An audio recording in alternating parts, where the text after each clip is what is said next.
દિલ્હી હાઈકોર્ટના જજના ઘરેથી કરોડ રોકડ મળી આવતા ન્યાયિક સમાજમાં અનેક તર્ક વિતર્કો વહેતા થયા।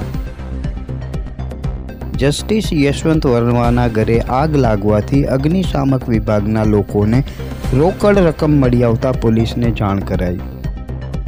કાર્યવાહીના નામે માત્ર બદલી થઈ।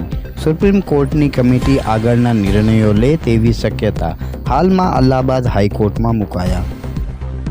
અગાઉ પણ અનેક જસ્ટિસના નિર્ણયો અને ત્યારબાદ રાજકીય લાભોની ગાથાઓથી લોકોનો ન્યાયતંત્ર પર વિશ્વાસ ડગમગાયો।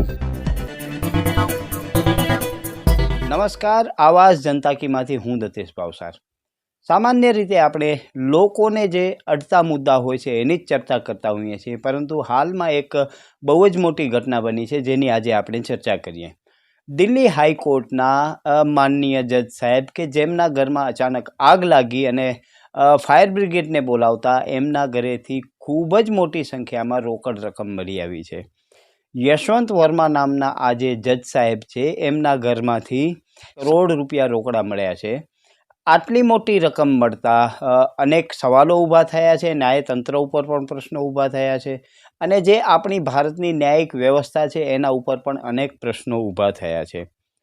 આ જજ સાહેબનું જો વાત કરીએ તો અલ્હાબાદમાં એમનો જન્મ થયો અને ત્યાં કને એમણે પ્રાથમિક શિક્ષણ લીધું। ત્યારબાદ તેઓ ગ્રેજ્યુએશન માટે દિલ્હી ગયા। ત્યારબાદ રીવાથી એમણે LLB કર્યું। LLB કર્યા બાદ યુપી સરકારે તેમને ત્યાં ટેમ્પરરી જજ તરીકે નિમણૂક આપી અને પછી તેઓ કાયમી જજ તરીકે ત્યાં કને નિમણૂક પામ્યા। ત્યારબાદ તેમનો ટ્રાન્સફર દિલ્હીમાં થયો અને એના પાછળ એ સતત દિલ્હી હાઈકોર્ટની અંદર સેવાઓ આપી રહ્યા હતા। સામાન્ય રીતે આપણા એક વેપારી પાસે અનએકાઉન્ટેડ 50,000 રૂપિયા મળે તો એ વેપારીને જેલમાં જવાનો વારો આવે છે અને વેપારીઓ એ માટે ખૂબ જ ડરતા હોય છે, પરંતુ આટલી મોટી સંખ્યામાં રકમ મળ્યા બાદ પણ ED, CBI અને સરકારે શું કર્યું એ હજી સુધી આપણે ધ્યાનમાં નથી। હા, પરંતુ જે સુપ્રીમ કોર્ટની કમિટી છે એ કમિટીએ એમની તાત્કાલિક ટ્રાન્સફર અલ્હાબાદ કરી દીધી છે અને હવે એ જે કમિટી છે એ એનો હવે આગામી દિવસોમાં નિર્ણય કરશે કે એમના વિરુદ્ધ શું કાર્યવાહી કરવામાં આવે। પરંતુ આટલી મોટી સંખ્યામાં રોકડ રકમ મળતા ભારતના સામાન્ય નાગરિકને માનનીય અદાલતો ઉપર જે વિશ્વાસ હતો એ વિશ્વાસ થોડો ડગમગાયો છે અને એના કારણે જ જે અત્યારે લોકોના મગજમાં માનસિકતા છે કે અદાલતોમાં ન્યાય નથી મળતો, તો એના પણ આવા ઘણા કારણભૂત હોઈ શકે છે। આપણે વાત કરીએ અગાઉના ચીફ જસ્ટિસ રંજન ગોગોઈની। તમને બધાને ધ્યાનમાં હશે કે એમના વિરુદ્ધ મહિલાએ આરોપ લગાવ્યા। એ આરોપો ગંભીર હોવાથી એની તપાસોના આદેશો થયા, પરંતુ વિચિત્રતા એ હતી કે એ જજ સાહેબ ઉપર આરોપ લાગ્યા અને તે જ એ સમિતિના હેડ બનેલા હતા। એમણે પોતે જ તપાસો કરી અને પોતે જ આ બધાનો નિર્ણય લીધો। અદાલતોમાં કઈ રીતે કામ થતો હોય છે એ પણ આપણે ગંભીરતાથી વિચારવું જોઈએ, કેમ કે સામાન્ય વ્યક્તિની પહોંચ નથી કે અદાલતની કામગીરી કઈ રીતે થતી હોય એ જાણી શકે અને એ અદાલતોમાં કઈ રીતે લોકોને ન્યાય મળે છે એ પણ જાણી શકતા નથી આપણે। તમને ધ્યાનમાં હશે કે જે તે વખતના ચીફ જસ્ટિસ રંજન ગોગોઈએ ખૂબ જ અગત્યના નિર્ણયો આપ્યા હતા। રામ મંદિરનો નિર્ણય પણ એમણે આપેલો હતો અને તમને ધ્યાનમાં હશે કે જે રફાલ વિમાનનો જે મુદ્દો હતો એ સુપ્રીમ કોર્ટમાં ગયો હતો, એમનો પણ જજમેન્ટ એમણે આપેલો હતો। ત્યારબાદ તેઓ રિટાયર થયા અને તમને ધ્યાનમાં હશે કે રિટાયર થયા બાદ તરત જ એમને રાજ્યસભાની મેમ્બરશિપ આપવામાં આવી અને એ રાજ્યસભાના સાંસદ બન્યા સત્તા પક્ષ તરફથી। આવા મુદ્દાઓને લઈને હંમેશા પ્રખરતાથી પ્રશાંત ભૂષણ પોતાના વિચારો વ્યક્ત કરતા રહ્યા છે। એક કાર્યક્રમમાં પ્રશાંત ભૂષણે જણાવેલું હતું કે આવા સુપ્રીમ કોર્ટમાં જ્યારે પણ લોકોની રીટો થાય છે ત્યારે એમના એક મિત્રને એમને જણાવ્યું હતું કે હું ગઈકાલે જ 9 કરોડ રૂપિયાનો વ્યવહાર કરી આવ્યો છું અને આવતીકાલે જે મારો જજમેન્ટ છે એ આ પ્રકારનો આવવાનો છે।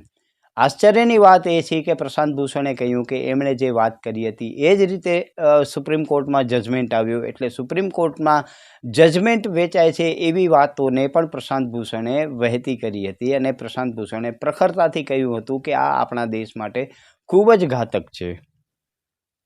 આ અગાઉ થોડા વર્ષ પહેલાં તમને ધ્યાનમાં હશે કે માનનીય સુપ્રીમ કોર્ટના 4 જજોએ ચાલુ કોર્ટ દરમિયાન કોર્ટની બહારે આવી અને પત્રકાર પરિષદ બોલાવી અને દેશનો જે લોકતંત્ર છે એને કેટલું મોટું જોખમ ઊભું થયું છે એ અંગેની પણ વાત કરી હતી. ત્યારના ચીફ જસ્ટિસ વિરુદ્ધ એમણે થોડા આક્ષેપો પણ કરેલા હતા અને એ પણ આપણે મીડિયામાં જોઈ શક્યા હતા. જે તે વખતે પણ એ ખૂબ જ મોટો મુદ્દો બન્યો હતો અને આજની તારીખ સુધી પણ એ મુદ્દો તો છે જ કે આજે લોકતંત્ર કઈ દિશામાં જઈ રહ્યું છે. એટલે માનનીય અદાલતો ઉપર ભારતના નાગરિકોને જે વિશ્વાસ હતો એ વિશ્વાસ થોડો ડગમગાયો છે. એ વાતને આપણે ઇનકાર કરી શકતા નથી.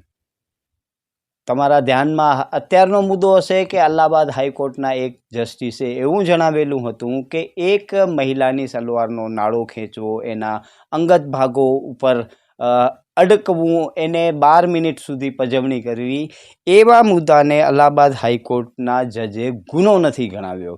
એટલે તમે વિચારી શકો છો કે એ જે જજોના પોતાના જે જજમેન્ટો છે એના ઉપરથી એમની માનસિકતા કેવી છે એ આપણે જણાઈ આવે છે અને એ પણ ખૂબ જ દેશના લોકતંત્ર માટે ઘાતક છે.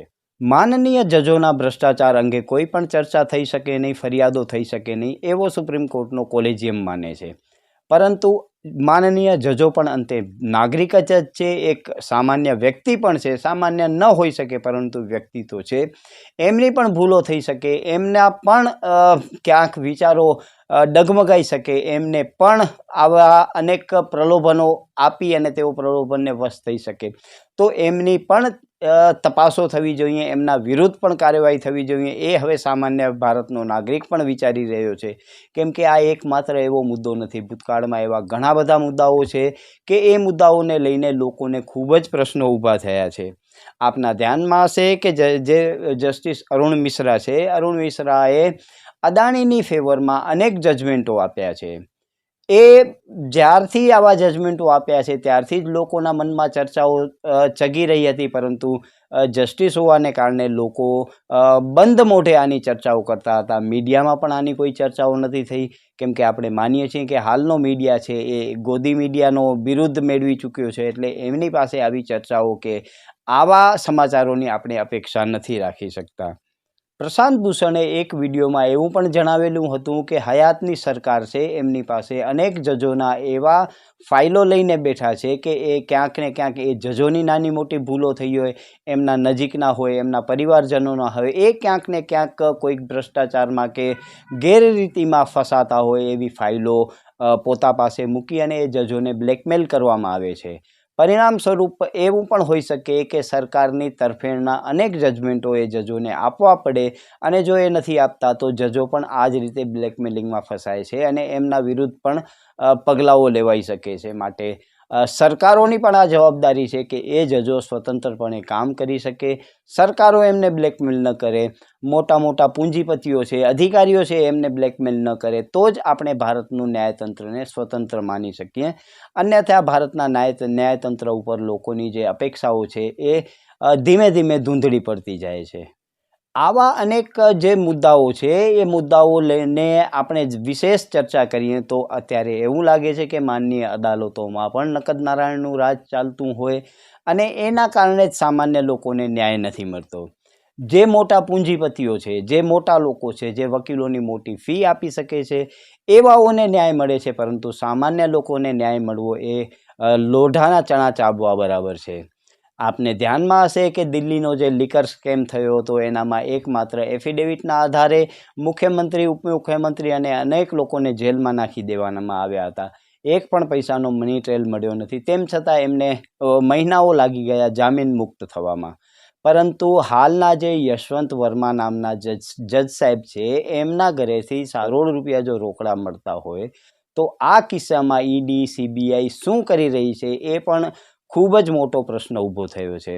વાત કરીએ ગુજરાતની તો ગુજરાત હાઈકોર્ટમાં પણ ઘણા બધા એવી ત્રુટીઓ છે જેના કારણે સામાન્ય વ્યક્તિને ખૂબ જ નુકસાન જઈ રહ્યું છે. ગુજરાતમાં હાઈકોર્ટમાં જ્યારે એક આરોપીને જામીન મળતા હોય છે એ જામીનનો મેલ માત્ર સ્થાનિક અદાલતો સુધી નથી પહોંચતો. એના કારણે કેટલાય દિવસો સુધી જે આરોપીઓ છે એમને જેલમાં રહેવું પડે છે અને એ પણ એમના અધિકારોનું હનન થઈ રહ્યું છે.